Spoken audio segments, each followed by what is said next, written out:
and welcome back to coverage here of the Neon Dynasty Championship. Marshall Cyclist with Cedric Phillips, and we've got one more round to bring you today before we call it good here for day one. Cedric, what are you thinking about Historic coming in here? Pretty wide open fields, a little heavy on the Phoenix, perhaps? Super heavy on the Phoenix, Marshall, so I was curious to see how other decks were going to perform, and we're seeing here Azorius everywhere, be it a version based around the biggest of birds or Light Paws itself, which I know was a new addition. That was the big question, was how well was it going to perform when the Auras decks now have, creature 9 through 12 to be able to suit up, and apparently, at least for Jim Davis, quite well. Yeah, Jim just said, Light Paws, who needs it? he's just like didn't think that one was gonna be good enough, and he's just going with the straight up Azorius build here. On the other side of the table, by the way, both these players at 6-0 is Toru Saito, and he's also brought Azorius, but a much different build. This is a control deck. It's a Yorion deck, in fact. It is, so of course we know Corey Baumeister is happy about that, but here is Selfless Savior, and you mentioned no Light Paws here. It may be a little bit confusing as to not see that card in the deck whatsoever. I'm even a little taken back by it, because there was so much conversation around the card. But look, who am I to say what's right or wrong in a spot like this? Jim hasn't lost yet. Yeah, I think this was either a conscious decision by Jim, who decided it wasn't worth it, or Corey was speculating on the desk that perhaps Jim sort of settled on his deck early, submitted it, called it good, and maybe put his focus on alchemy or something like that, and didn't find Light Paws. I don't know. It's interesting because that card seems to have made a splash. Hey, when you say early, do you mean like December? Yeah, that's what he said. No, that's what Corey said. He's like, maybe he submitted his deck a couple months ago. Well, we're going to get pretty curious with our obsessions here on this Selfless Savior and see if we can just kind of get things done this way. Yeah, Spellpierce is going to say, nah. Jim has Storm Chaser Drake ×3 that would go in that spot. And that can help, it serves, I don't know if I call it a similar role, but at least a way to generate card advantage from your 2-drop. And, it does even offer you some benefits, being evasive and all that.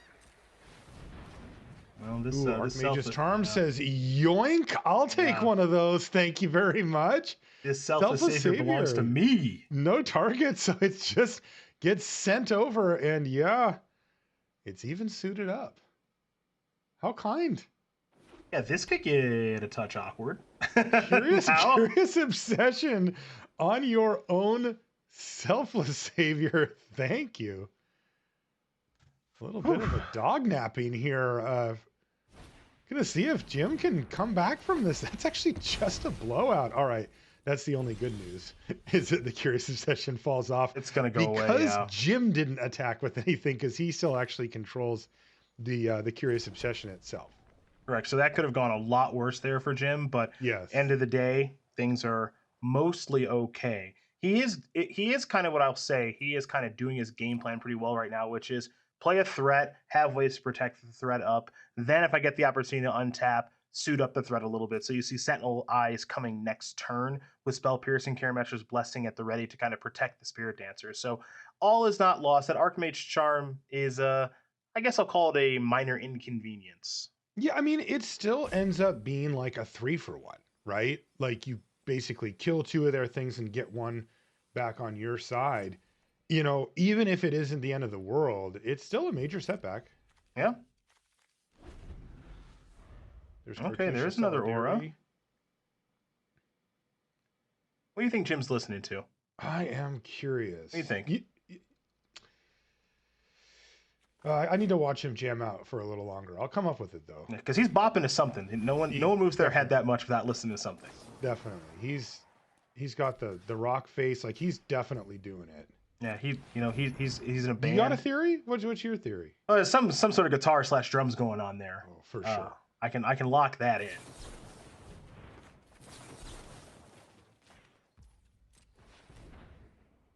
Oh, and there's Mystical Dispute to fight back against the Spell Pierce, and Jim Davis can do nothing but shake his head here. A full-on counter fight, and at the end of the day, it's going to be Saito who picks up, I guess you could call it the win there.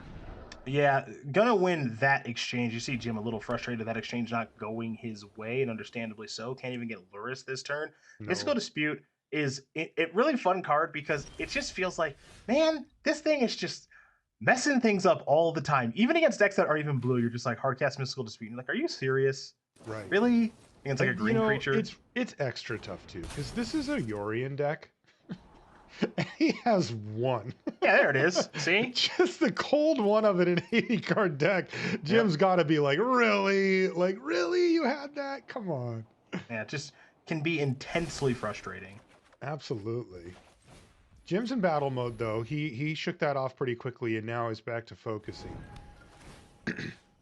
Soul Guide Lantern's going to hit the battlefield here for Saito. You might not think that that really matters here, but it actually can. Luris, you know, is a card that's very relevant in these decks, and Yep. that was, you know, the only real target there for Luris at the moment. Be a really good turn to draw SRAM or, I guess, Storm Chaser Drake. Didn't think I'd be saying that today. Like, really, I was just thinking it'd be a good time to draw a threat, and, well, he did. He did draw a threat, yes. All right, let's go. Let's go. Yeah, he can start cooking here. Archmage's Charm in hand here for Saito is not doing anything.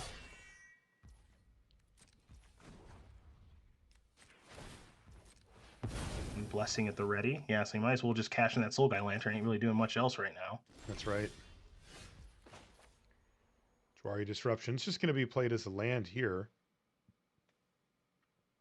I think we're still pretty neutral as far as who's winning this game. This one's pretty close so far. Agree. See that Shark Typhoon in hand here. Doesn't have the option to play it out if he'd like this turn. Certainly something that he could be interested in at 18 life, but the tap land, Jwari Isle there, is just going to be a little too slow. Oh, sounds like we know what you want Toru to do. So. I wanted him to if he had an untapped land. I'm a little less enthusiastic. It's interesting because as it stands, the Shark Typhoon is big enough to interact with a Storm Chaser Drake currently. But as we know, that can change quite quickly. And I'm not sure if he wants to make a shark just to chump block, you know? Yeah, I mean, the benefit here is like you can make a shark and then I guess protect it with the savior, right?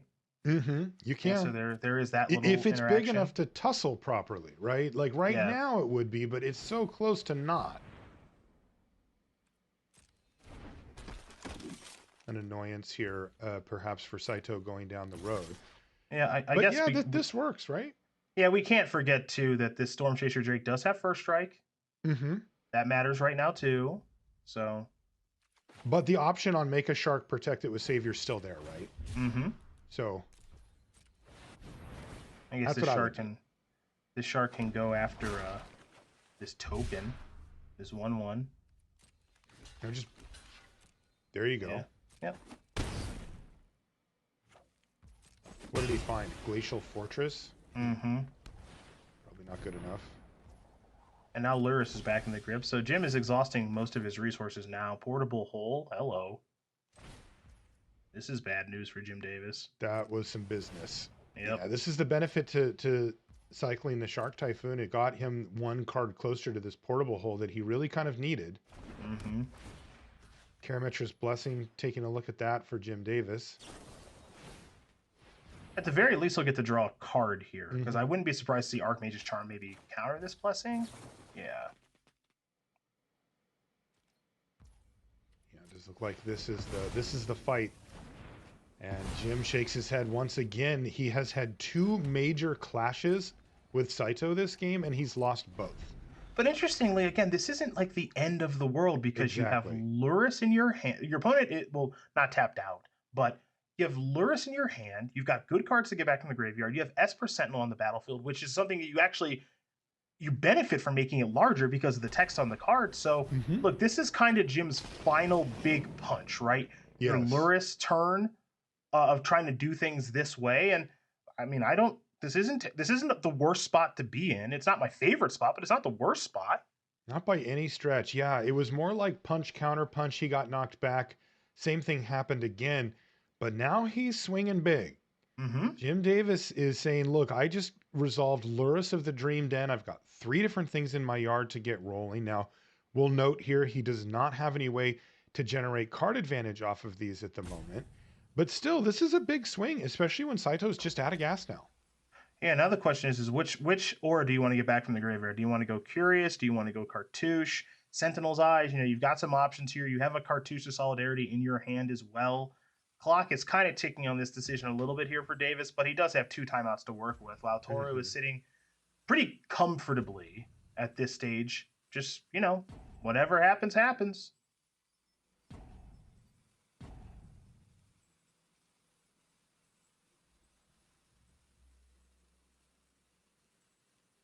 And I don't know what the best way to go with the auras is right now. Yeah, Jim's in a little bit of an awkward position. The Lurrus has Summoning Sickness.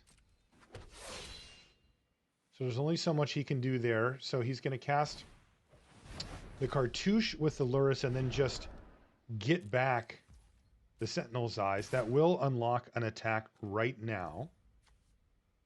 So... But it could end up being a trade here. I think this is bad, right? Doesn't look great. So Selfless Savior makes the creature indestructible, right? It does, yeah. Okay, so you block and sack, yeah. Yeah, and then the Sharks just eats the Sentinel. I would, if you want to do that. Interesting that didn't happen.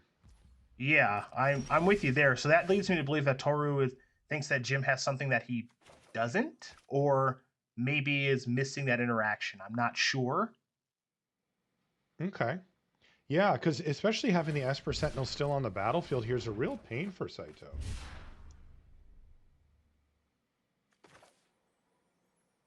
Maybe it was just a sick bluff and he just got 3 points through, but... Yeah, because, right, I guess... on board. I guess the other thing, too, is that if Saito sacrifices the Savior, it goes back in Jim's graveyard. Okay. Maybe that's what it is, right? Okay. Because if... I don't think I'm misunderstanding things, which is you make the creature indestructible, first strike damage happens, nobody cares because it's indestructible. Regular damage happens, Shark eats the Esper Sentinel. That's exactly correct. Yeah. So now Saito says, okay, well, I didn't give you the ability to just buy that thing back with Lurrus or even your Selfless Savior, but I am facing down an Esper Sentinel that's really annoying, to say the least.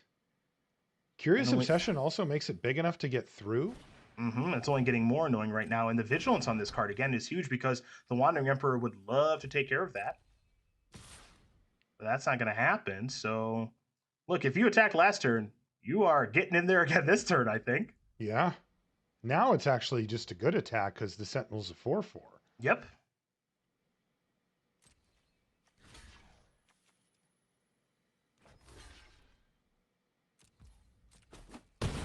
All right, so it's just going to be a straight chump block. He can keep that Sentinel at bay for a couple of turns by just chumping. Yep. So he also has, potential for a Yorion. Ooh, Day of Judgment off the top. That's a good draw step. Yeah, I wonder if how good is Yorion? Like, you get the cards, you can reset the portable hole, but then they just get the Drake back if you don't. I don't know. So this is part of the reason that we weren't seeing the Selfless Savior play. This makes more sense now, right? Because if the Selfless Savior ever died, then Jim would just recast that with Lurrus and give himself protection. Okay. All right, well, this is attempt 4 to rebuild? Okay. Hey, he has not been thwarted yet. He just not really doing it. Jim just goes. I'm actually kind of impressed that he's been able to keep rebuilding. I know, he's like Rocky, right? It just keeps taking the hits and it just keeps going. You get a Cartouche now too? Feeling like it's a Mize situation. He's thinking about it though.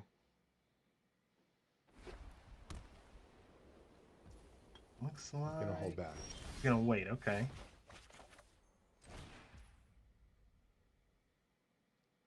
But now the floodgates are open for Toru Saito. He's got Memory Deluge, Yorion, and the Wandering Emperor at his disposal here with 7 mana available, looking really good from this point forward. I think right now it's minor advantage right now for Toru. I mean, kudos to Jim and his deck for being able to continuously fight through a lot of the stuff he's had to fight through at this point, but it's starting to get a little hairy here. Definitely. It's going to be Memory Deluge into a land, I'm assuming, for Wandering Emperor. Okay. Is his plan. He Fateful also happened to Absence draw is good, Faithful too. Absence. Oh, there's SRAM off the top. Whoa, All holding right. on to that cartouche paid off big here. Now he gets What's 2 cards? cards off of this. Okay, okay. Sentinel's Eyes. Get to keep playing. Yep, making people. Critically, Cast a this thing spell. is not tapped, so that Wandering Emperor is not doing anything right now. Yep. Can he hit another and keep the chain going? You got to engage in some way now if you're Toru. No, okay. Staggering Insight and Arcane Flight. Well, Oh, Jim. well, how deep you want to go, baby? All right, Yeah, I let's guess keep he's going. just like, whatever, let's go for it. Let's keep going. On Esper Sentinel, so Arcane Flight's the last of the triggers here, but look at Saito. He's just like, okay. I mean, Saito's hand is good. You know, he's got All Fateful the Absence at the ready. Okay, well, he said, okay, I'm gonna. How about another one? One. There's a Spell Pierce. That's really good. So that's good against the Wandering Emperor if that's the play, but Fateful Absence is covered. Yeah, I mean, is it not the play for him? Like, could he not have Fateful Absence earlier had he wanted? I mean, he could have at any point. Right, and he let Jim draw a lot of extra cards as a result. Ouch, he's going to go down to 3. And yes, he's going to get an extra card because of Insight. All right, it's a redundant SRAM. And now this is going to force the issue. Wandering Emperor is going to go on the stack here. But that Storm Chaser Drake, it's untapped. You're just going to let that happen? Run away. Huh, so no Spell Pierce. So I'm surprised about that solely because is this Spell Pierce getting any better? No, he's got 8 mana now.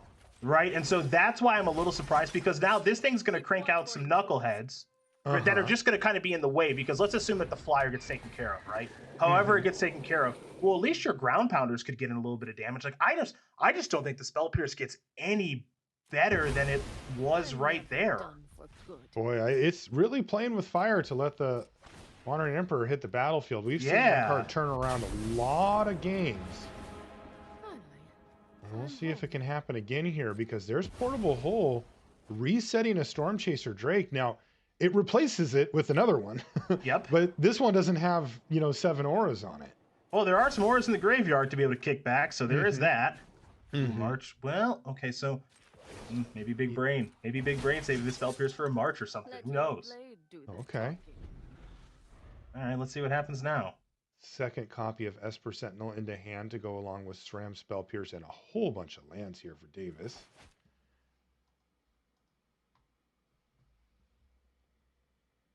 It looks like he's going to start his turn with Sentinel's Eyes. That is certainly going to be a huge swing here for Jim. Once again, this feels like whoever's turn it is just pulls way ahead every time. Yeah, well, there's the March.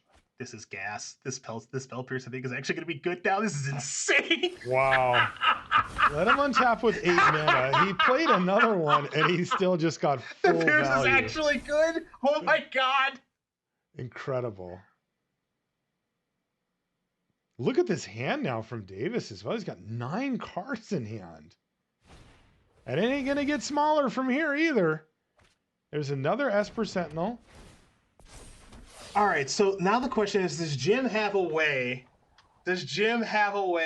to actually punch through? Because it's blue-white, so does he have a way to make his creature unblockable or anything like that? Or can he make another flyer? Not currently, but it is always possible. 1, 2. Spirit Dancer and a Blessing.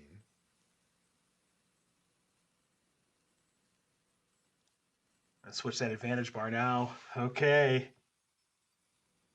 Cards like Arcane Flight can turn a not flyer right into a flyer, and perhaps of the lethal variety. So he has 3 copies of Arcane Flight in his deck. Yeah, and I think we used one already, right? At least one is gone. Yeah. I don't know how many are gone, but at least one is gone. Okay, so now we're gonna put this. We're gonna put Sentinel Eyes there. Yeah, he gives up a card by doing it this way, but he is diversifying his threats. I Yep. could potentially build up all of the creatures on the ground big enough. It seems like a tall order. Might be better just to target the Storm Chaser Drake, hope to hit either his 1 or 2 remaining Arcane Flight and just GG it, but hard to say. I'm not. Well, party time. All right, he's just going to jam. Block 1. Force block there. Yep. That one's not a force block, but it's certainly an encouraged block. I like the term encouraged block. Yeah, and then the SRAM is a force block. And so first strike, kill your big bird. Mm-hmm. Regular damage. Some stuff will die. Okay. Nothing tap to attack. A lot of vigilance going on here. And you can see why Jim made this attack. He just clears out a bunch of nonsense, and now he has multiple creatures that he can put down. Esper Sentinel, and of course Spirit Dancer, even if he'd like. Yep. And still have Karametra's Blessing up. Yes, he can do all of those things. Yep. And just discard a couple of planes. Or 8 planes on end step here. This is a sick game. Oh no. What did he just hit? Oh no. Did he hit otherworldly there? Oh boy. Let me the advantage bar. You didn't see it, which is awesome. I didn't see it. You're about to. Oh, it's farewell. Yeah, oh my god. You're about to. Oh my god. Yep. What a top deck for Saito. Oh, he's gonna leave everything. Does he hit artifacts here? Because he does have the portable hole will work the way he wants, right? The Drake will come in and then it'll get swept away with the rest of the creatures. Yeah, because it resolves an order on the card. Right. Yeah, that's an appropriate reaction there, Jim. Oh my god. Yeah. What a beating. Man. Jim is like, I drew all of these cards, and this is how you repay me. He's even losing Sentinel's Eyes and any of the cards in his yard, which he had 8 of, by the way. Oh, goodness. What a game! The aptly named sweeper in farewell. And now, is there any reason to cast Karametra's Blessing? It's a true sweeper. Useful. Yep. Right? Like, this is just, you could just take your arm and just slide it across the table. Yeah, this is It's going to leave the Wandering Emperor, though, which, of course, is relevant to say the least, as Saito gets to start rebuilding, and somehow Jim just doesn't have that much going on. Yes, he has SRAM. Okay, and he drew a Storm Chaser Drake, so that helps too. No Sentinel Eyes in the graveyard, I think, so just have to pass it back. Well, there was one. Oh yeah, sure, right. Exile all graveyards. There was one. Yeah. Yes, of course. Yes. But Jim actually ran a little bad here, right? Look at this. He's got 4 lands after having seen all those cards. I mean, if I'm in Saito's seat, I'm kind of nervous, even after getting lucky there, hitting the farewell. My thought process would be like, but he's got 7 cards in hand, like probably in bad shape here. And honestly, the Storm Chaser Drake does make that more true, but it wasn't true before. Like, yeah, it was just gonna be like SRAM go. Boy, this game took a turn. This game has taken many turns. The fact that Jim is still in this game is impressive. I mean, he had a heck of a turn. He had a heck of a turn 2 turns ago, just suiting up and making a really strong attack to kind of clear some things out of the way. Do it. Oh, baby. Yeah. Oh, baby. Okay. Shark Typhoon. Okay. Saito is putting on a show now. All he has to decide is whether he'd play the irrigated farmland or leave it as a cycle option. He has Fateful Absence. Also, when do you fire that off, right? The assumption being that you would like to cast it, given that, you don't necessarily want to have your opponent get any extra cards. Okay, there it is. Fateful Absence is going to make a 2/2. That's the insurance plan there. Okay. And I'm assuming that Jim just protects it. It is just regular destroy. Well, Karametra's Blessing, I think only if it's enchanted can you give it the safety net. Of course. Yeah, so instead he's just going to get a clue token. Another land for Jim. Goodness sakes. What is happening here? Brutal. 5 5 lands in hand after all of that. No auras at all, and he just has to pass the turn back. Irrigated Farmland's going to get cycled here for Saito, and you got to feel like he's one big spell away. Oh, That's a good one there. Jeez, it's not the biggest spell, but it is a spell. It'll make a Horrible shark too. Pull to take down SRAM and leave Jim Davis with a whole bucket full of nothing. And, you know, for you Azorius control fans out here, that's what it looks like. Sleep some stuff, answer some stuff. You'll win eventually. Yeah, easy matchup. yeah. You'll win eventually. Cruise control to the finish. Wow. Unbelievable. Another land for Jim Davis.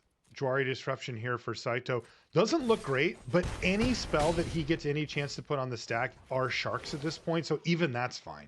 Yep. And there's a SRAM that's not going to do anything here. Except for maybe keep him alive.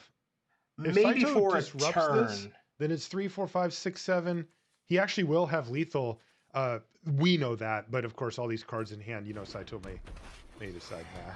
3, 4, 5. Oh, actually, it was only 4, 5, 6. Oh, that makes 7, it easy. 8. It was one short. That makes it easy. How about a portable? That makes it easy.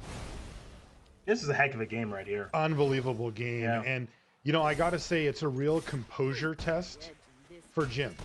Yes. Right? He had to feel like he was up against it over and over and over and kept fighting and fighting and fighting.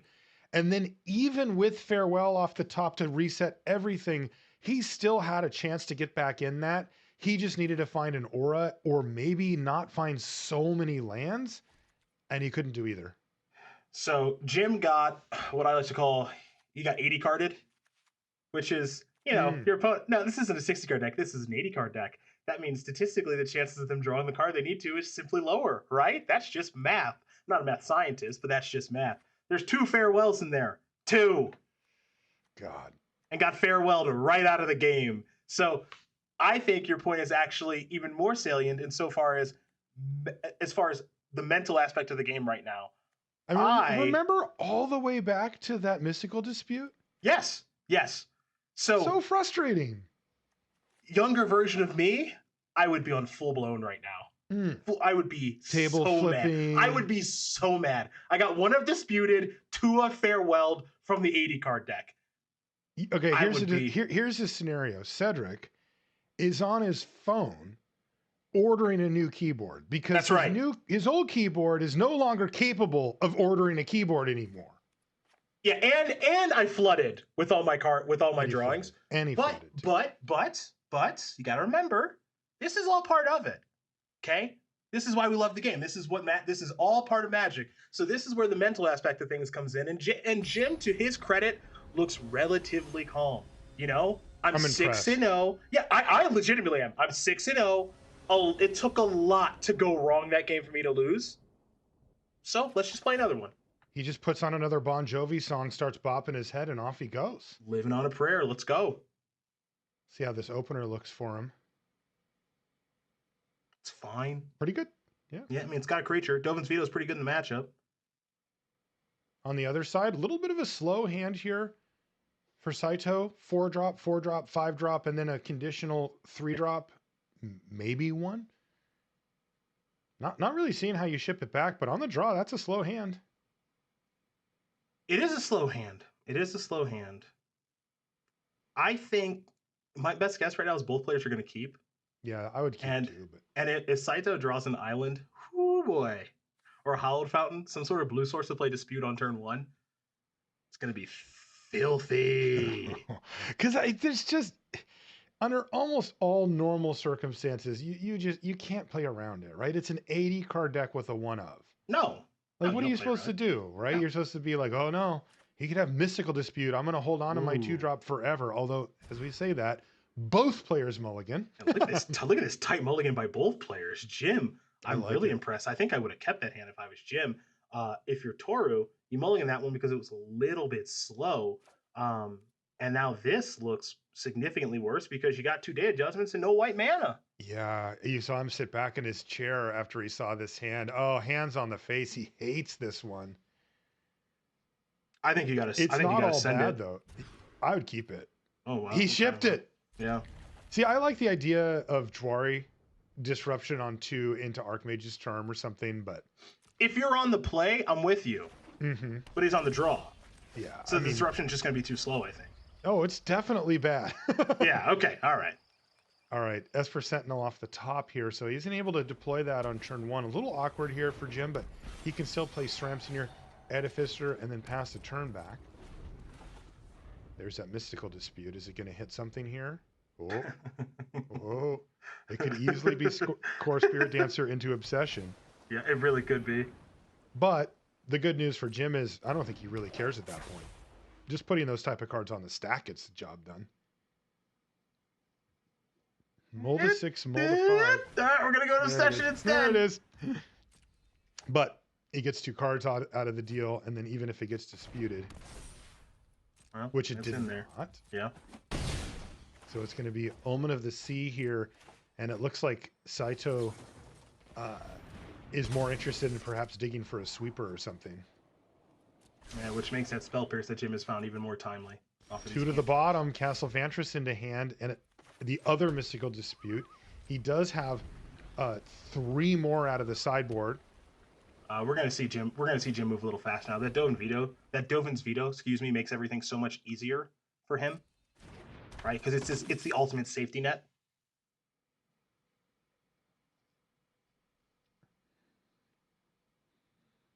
I'm curious where he wants to land this Sentinel's Eyes, but I love Jim's position now because he's gotten a little ahead on the battlefield. Now he has counter spells to react to whatever Saito's doing. That's Perfect. exactly where you want to be. Yeah, and he's on 5, right? Saito is, so you know he's struggling to kind of balance out these things. Looks like he may just Archmage's Charm the Esper Sentinel here. Well, let's resolve the card draw first. Yeah, another card. Decide if you want to battle over this or not. Yeah, and Jim can just say, sure, what are you going to do? Like, chump block or just have an Esper Sentinel?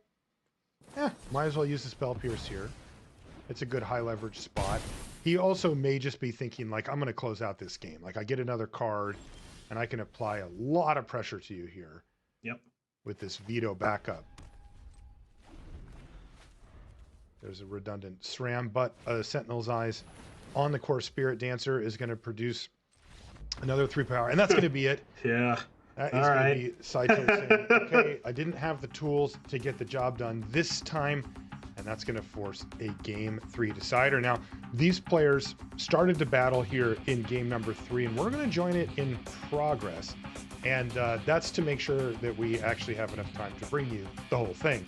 Because sometimes these matches can go very long. That first game, that went forever. That's the game of the tournament so far. That's game of the tournament. That game was awesome. Totally. That was a sick game between the two. I mean, if you go back and watch that, it was a real slugfest between them. And, you know, watching it from Jim's perspective like we were was really cool because he just kept having to drag himself off the mat and get back in there and keep punching. And he just kept getting knocked down. Finally, the knockout blow came with the farewell. But as it stands, he does pick up the second game in impressive fashion. And in game 3, we are well underway here, we should say, Cedric, with Storm Chaser Drake with a couple of auras and then a human on the other side. What's in hand here for Saito? Shark Typhoon, Farewell, and a Castle Vantress. Are there counter spells for Jim? Yes, he's got Spell Pierce and yes, there are counter spells for Jim right now. So things looking good for Jim Davis. Yeah, I mean, we walk into a game where you have Saito at 18 and tie from a life total perspective. Jim can safely make this attack because Shark Typhoon can only be cycled to make a 2/2. So that's comforting. And you also have a cartouche on your creature, it looks like. So life looks pretty good here for Jim. And this Farewell, little chance of that resolving, folks. Really impressed by Jim's resolve this match. Nothing went right for him in that first game, but he just kept his head down, picked up an easy game 2, and he looks like he's in good position here to finish off Saito in game 3. If he does so, Jim will be 7-0 on day 1 of the set championship. I mean, can't help but start thinking about, you know, a strong day 2 performance. And, you know, we know if you make it to the 3rd day, make it to top 6, you're going to be invited to Worlds. There's the prize money at the top, all that stuff. And with a 7-0 start, you know, you can really start going, okay, I put together a decent run tomorrow and I could find myself in exactly that spot. Absolutely. Absolutely. So hard to go undefeated against competition like this.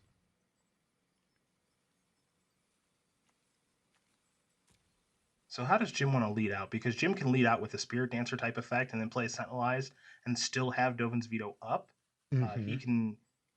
He can keep things maybe a little bit more simple and just, you know, return a Sentinelized from the graveyard. He could just play a Sentinelized from his hand and start the turn that way.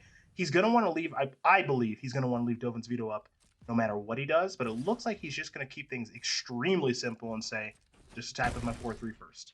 Just a lot of damage. Down to 10 goes Saito. Here comes the Core Spirit Dancer post-combat. Sentinelized lets him guarantee to leave up Veto. Mm-hmm. He also, I believe, has a land drop to give here, so he could open up the Spell Pierce plus Veto, though, you know, generally speaking, Dovin's Veto does the thing. Yes, other thing worth noting right now, too, is what Jim is going to do. It looks like he's going to kind of spread it out a little bit about which, you know, it's not going to just be one big creature. It's going to be multiple big creatures now. So it looks like he's going to spread it around a little bit, but he's playing a little bit cautious right now too, because of the ability to be able to play Veto plus Pierce in the same turn. Mm-hmm. So it looks like he was thinking about playing it cautious. The one thing here about Veto is it's so safe that assuming that your land doesn't get tapped by something weird has to happen. which I don't know what it would be so much, but okay, I left Veto up, good enough. Yeah, and he's not going to risk it by playing a Curious Obsession here. He's just going to leave up his Dovin's Veto and pass. He knows that the worst case scenario for him is a farewell. He felt the brunt of that one in game number 1. Doesn't want to relive that bad memory here. And if it does go on the stack, Dovin's Veto can take care of it.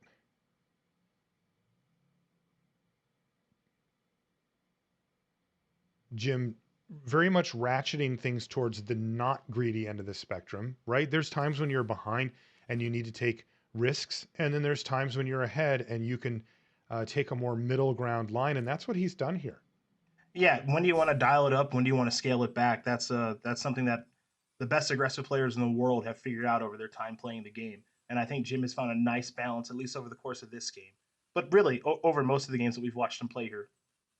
How would you describe Jim's play style in general? I've watched so many of his matches over the last decade because of the SCG tour and everything. Yeah. Well, I know methodical is a code word for slow, but he is methodical. Okay. He is methodical and he is thoughtful in his play. Okay. So I think I use those both as positive describers for him. You know, he does take a long time in making his plays Nassif-esque. And that's not me joking about Nassif, because obviously Nassif is one of the best to ever do it, but he's slow in his plays too. Jim takes a similar approach. He does not move very quickly in his games unless he knows he's won. What kind of decks does he like to play? Control mostly. Like, I'm surprised by this choice. Okay. I am. But the one thing I'll say about Jim, as he won the SCG Tour Players Championship in 2015, when he won it, he played some decks that nobody was prepared for. So he's not afraid to, like, throw the Hail Mary. Which I love, because like a tournament like this, it's pretty top heavy, right? Like top 6 qualifies for Worlds. He might not care about anything else. So he just, I think he kind of went in here and just went, yeah, I'm just going to play auras, you know, for whatever reasons he had, where you can make a lot of counting arguments as to reasons as to not. And he did not do that. Look what's happening here. This is insane. Saito is trying to bait out a Dovin's Veto, and he's going to go for it. That's going to clear the way for farewell. Saito actually exiling a white card there to cheapen that card. Oh, no, okay, it's not. Going to be Yorion. It's going to be Yorion instead, but that gives him the portable hole here. Okay. Wow. What a play from Saito to get that Dovin's Veto out of hand. Didn't really leave Jim much of a choice, but he actually exiled a card from his hand. Yeah, it looks like lacking another white for the copy of Farewell. So here's kind of thing that's interesting now, which is if you're Toru, you know, Spell Pierce is a card you can play around. You can't do anything about Veto anyway, but if he draws another land, he can play Farewell through Spell Pierce. Yes. And that's pretty nice. That's a big moment, especially if Jim really moves all in here. How awkward for Saito to not have an extra white source there. Yeah, Jim. So Jim is moving all in here, insofar as he's like really playing stuff to the battlefield now, more creatures, suiting up, trigger, and more card draw. But don't forget, this game he also still has lures in the companion zone. He's drawing a couple of cards. Karametra's Blessing might be pretty useful. He also has a copy of Storm Chaser Drake in his hand in case everything gets wiped away. So into the red zone we go. Yeah, and this is going to be a chump block here from Saito, who really actually needs to see a land here, strangely. It's Shark Typhoon. Is he going to go for this? I think he's just forced to put the Farewell on the stack here, though. And if he does, it's going to make Jim's day. There it is. Farewell on the stack. And he says, I sure hope you don't have one of those mystical disputes. Resolve your Esper Sentinel first, Jim. There you go. And he has it. And a big eye roll there from Saito. He's devastated because Jim Davis just countered a 6-drop with his 1-mana counter. And that's probably going to do it. Yeah, let's see if Jim can make it lethal this turn. He'll start by drawing a card there, put a Sentinel Eyes there. So let's see, 3, 4, 5. Karametra's Blessing is going to be 6, 7. So we're not looking at lethal just yet, right, Marshall? Not quite. And if Jim doesn't have lethal, then it's his job to apply as much pressure as possible, but also leave himself the backup plan of having like a new board state in hand, basically. Exactly. So right now, if I'm Jim in this position, my thought here is, okay, looking pretty good enough to attack with everything, right? Because you got to block the 6/5 on the 4/5. Great. So I'm going to get 5 points of damage through. You're going to fall down to 5, 6, 7. Actually, 4/5 could go in front of 3/5. You take 6, 7, 8, but then Karametra's Blessing will be lethal. Okay. So block the 6/5. Take your 5 points of damage. I think if I'm Jim, I want to add lures to my hand. Prepare for the post sweeper if it shows up.